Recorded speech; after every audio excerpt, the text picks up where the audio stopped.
Dear friends, hello. I have a guest today. His name is Michael Tranmer. Michael Tranmer. Yeah, Michael You got it. Tranmer. He's an author. He's an engineer. He wrote a beautiful book which is called Satori Ananda. And I'm very happy to welcome him. He is in Canada, in Vancouver. I'm grateful to be here from the other side of the world. Yeah, it's amazing that we can connect this way. But grateful for you, Olga. Grateful for your team that has worked so hard to bring us together. And yeah, excited to connect with you and your amazing audience that I've been hearing so much about. Thank you so much. Thank you so much. My first question to you.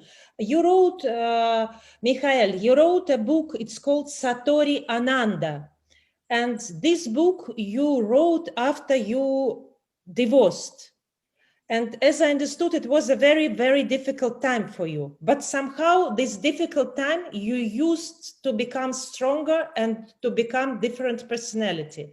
Can you tell me about that? Because for most of many people in the world, divorce is something terrible. I think number one terrible is the death of the person you love. And the second Mhm. one is divorce.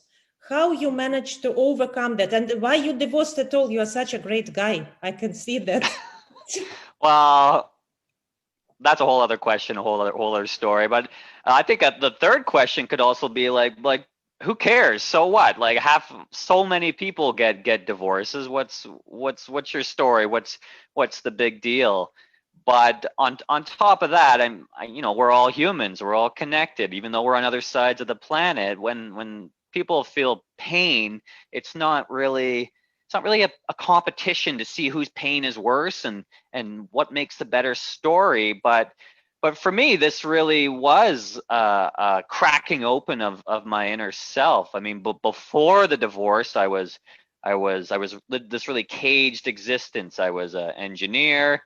I thought I had the right girl. I thought I had the right job, but I was really deeply unfulfilled in both of them.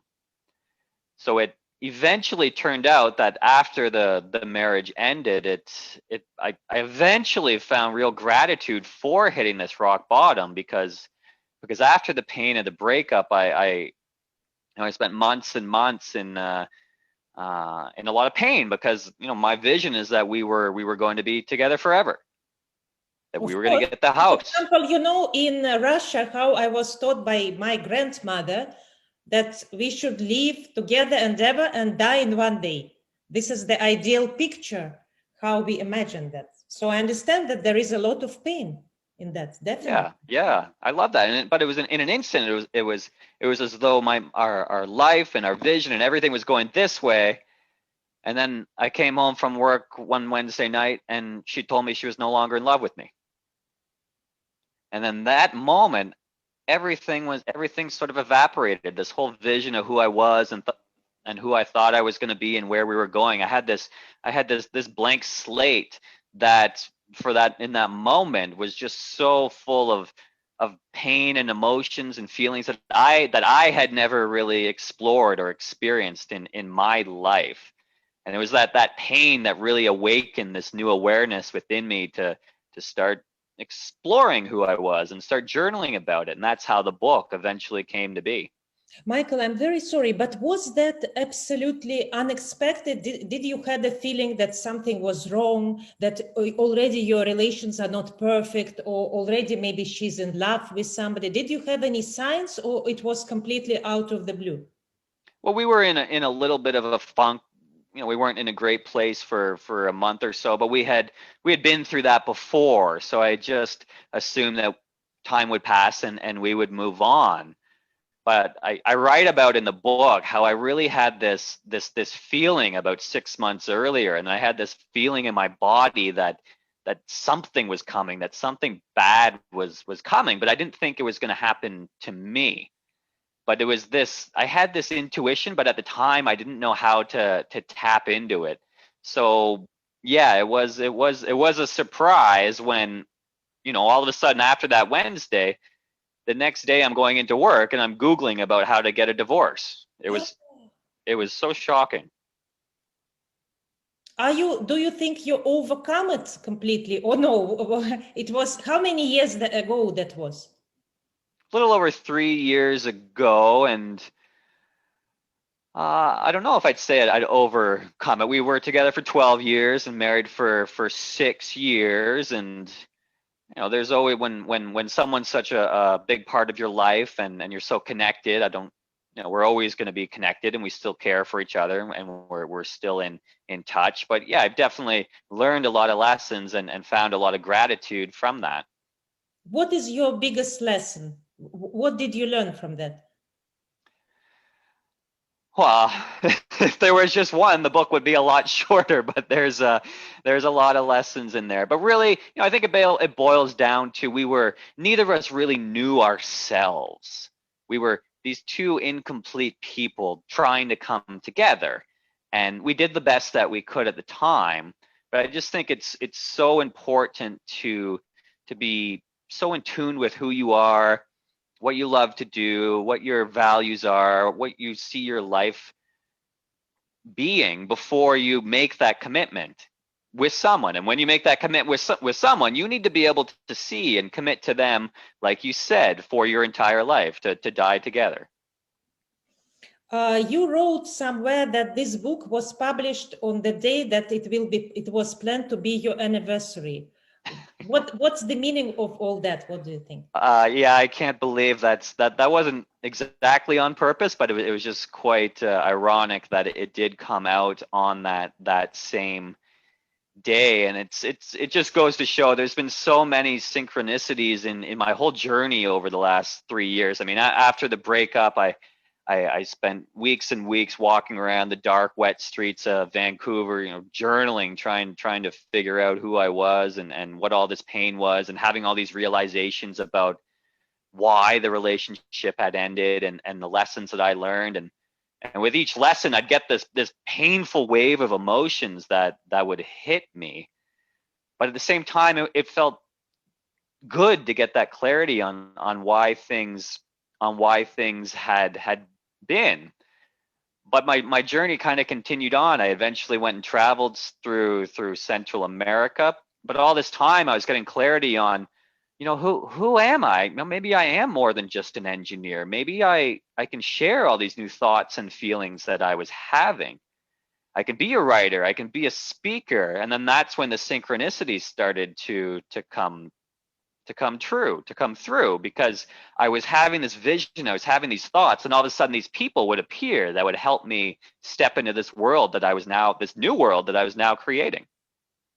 So if you will say somebody is in that situation like you, who is completely shocked, who is completely upset, who is completely disappointed, who is even completely surprised, then what you will recommend? Because I know that a lot of people, they don't have that courage that you, Michael, have.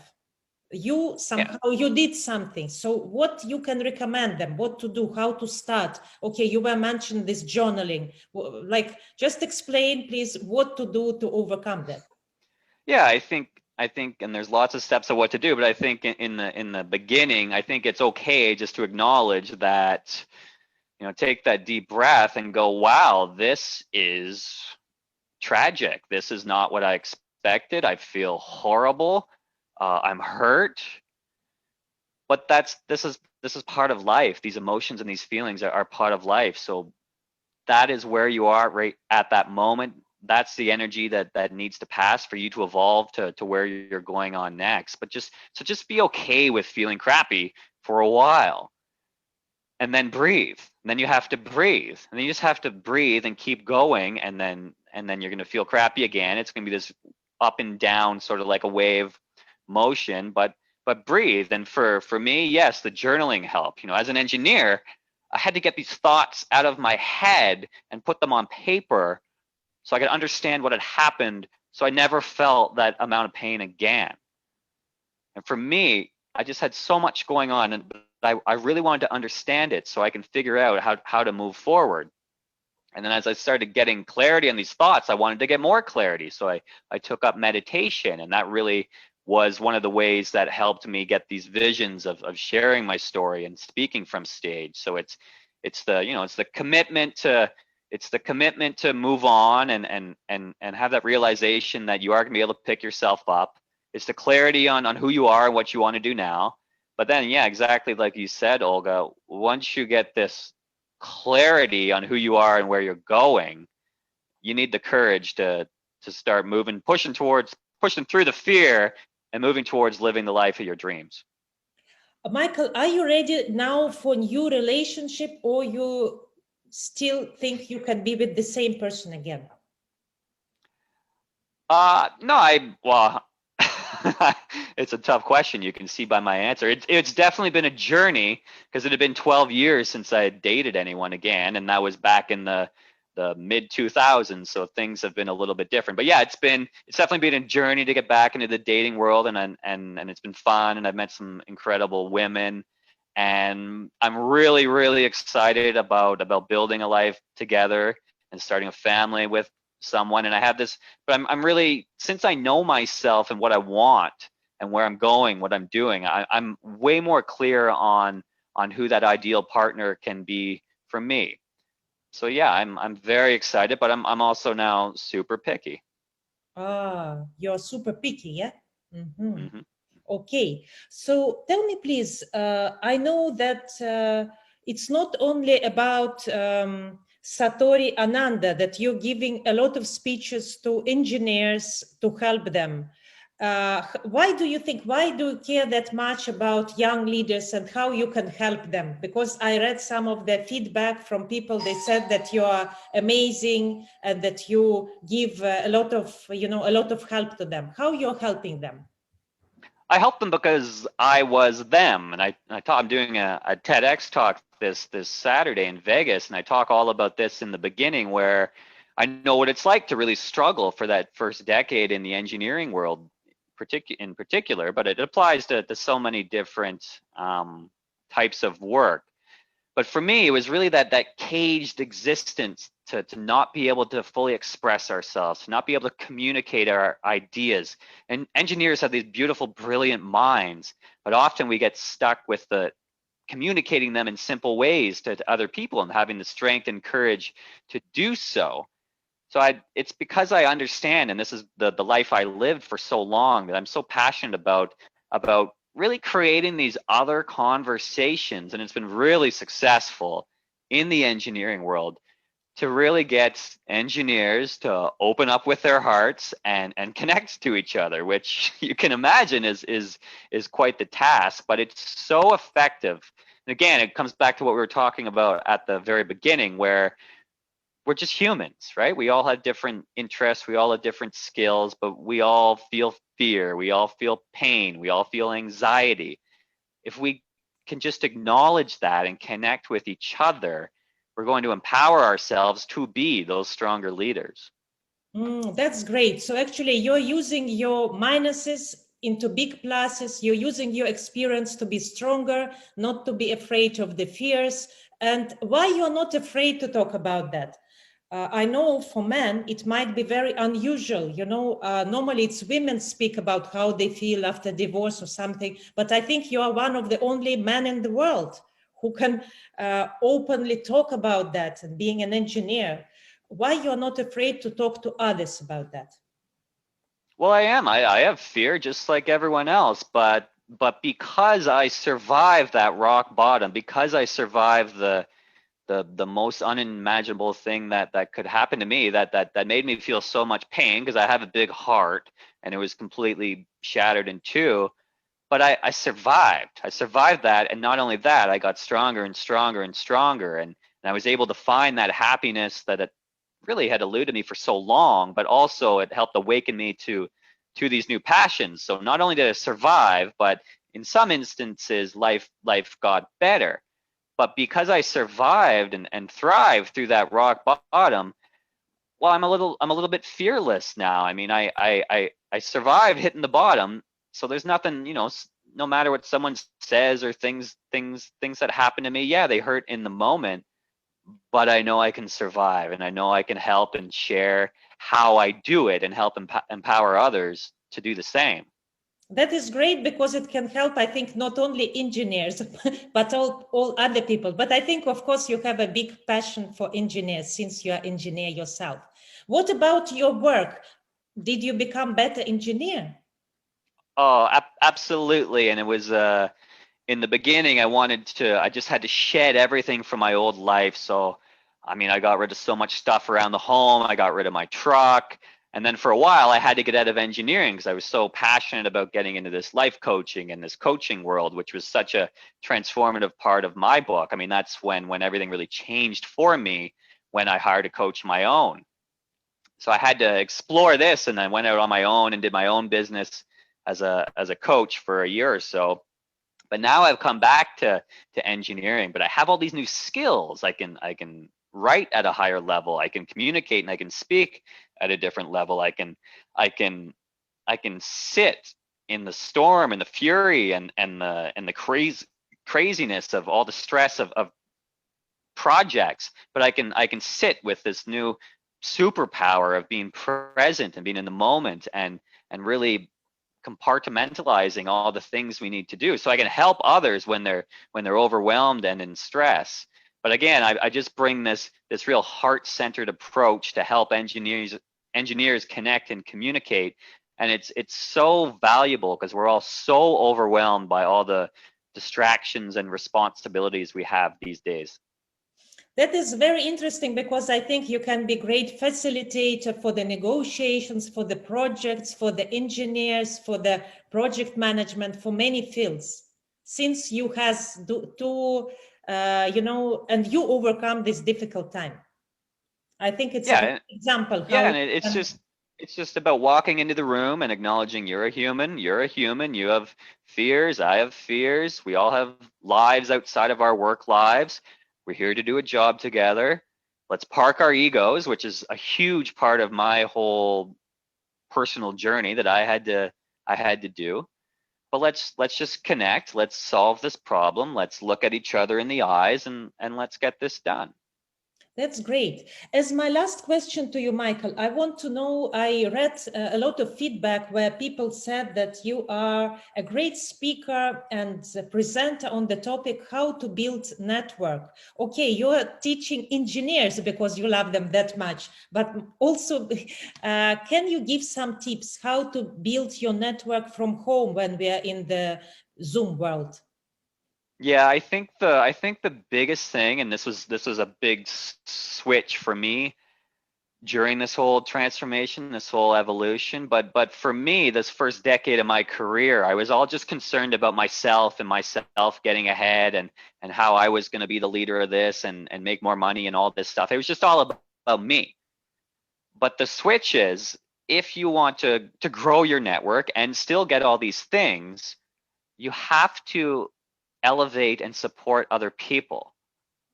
You have to solve someone else's problem. You can't take a withdrawal from the bank until you put money into it. You can't take a withdrawal from the relationship until you add something to it.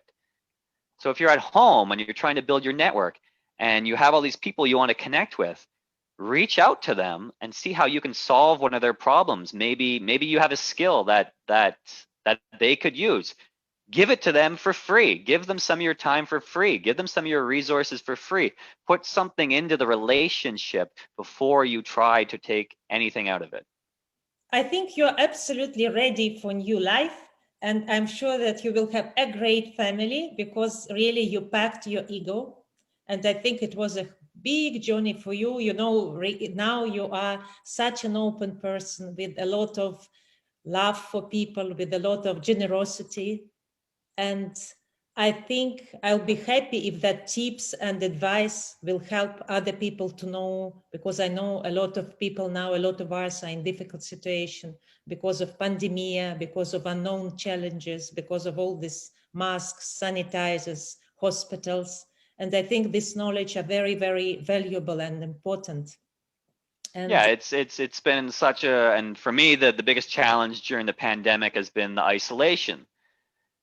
And it's been at times just absolutely crushing to not see friends and family for weeks at a time and not have that physical contact. So for the whole pandemic has been hard for everyone in different ways. So my heart goes out to everyone out there, because everyone has been affected. But we can get through this, and we can use the same tools in the book that I used to get through the breakup. But it's it's just about acknowledging that, yeah, we are human, we are connected. Let's take these deep breaths and center ourselves, and just keep our focus to move forward towards love. You called the book Satori Ananda. What is this Satori Ananda? Satori Ananda are two words that I came across in a book, one of Eckhart Tolle's books, right after, when I was reading it, right after the breakup. And so Satori is Japanese. It means flash of enlightenment. And Ananda is Sanskrit, and it means that the bliss of being in the moment. For me, these two words really describe that time after the breakup, because I was having all this clarity on why things had ended and who I was. But at the same time, I was so focused on being happy again. And I found that when I was able to meditate and be present and be still in nature, and not let my mind go too far towards the painful past, and not get too worried about the future that wasn't here. So let all of us be in Satori Ananda stage, which is very beautiful, to be present and to be shining like Michael. And it was big pleasure to know you. And I hope, and I'm sure that you will be very successful. And I would like to invite you again. We will go more about networking. It will be a big honor for us. And I wish you a great success. Thank you so much for being with us. どうもありがとうございました。Thank you.